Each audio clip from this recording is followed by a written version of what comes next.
Politique. Racket à grande échelle.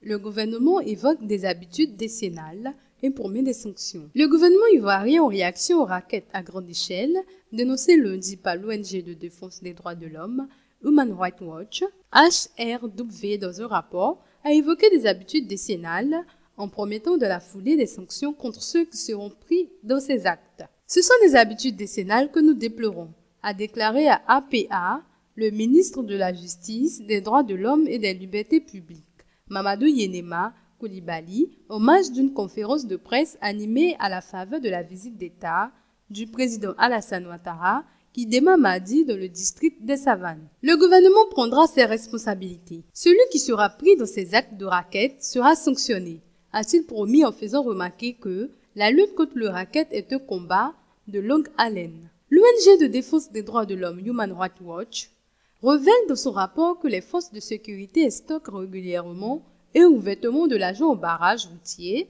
dans l'ouest de la Côte d'Ivoire.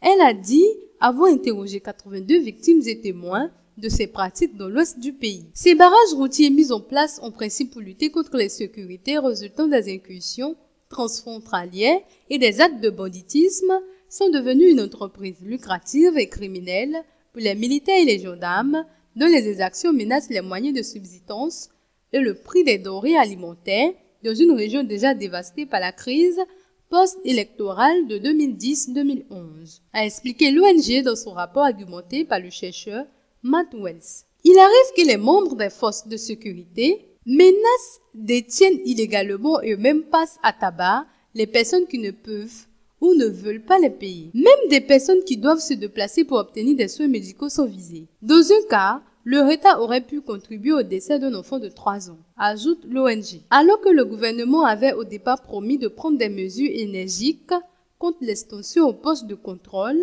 explique Human Rights Watch, cette pratique se poursuit à grande échelle dans cette région du pays. Dans sa volonté de venir à bout de ce phénomène, le gouvernement ivoirien a mis en place l'unité de lutte contre le racket en Côte d'Ivoire, ULCR. La Côte d'Ivoire paie annuellement plus de 300 milliards de francs CFA du fait du racket et de la corruption, selon des études menées par les institutions financières internationales et d'autres partenaires au développement que sont notamment la Banque mondiale, BM, et le Programme des Nations Unies pour le développement, PNUD.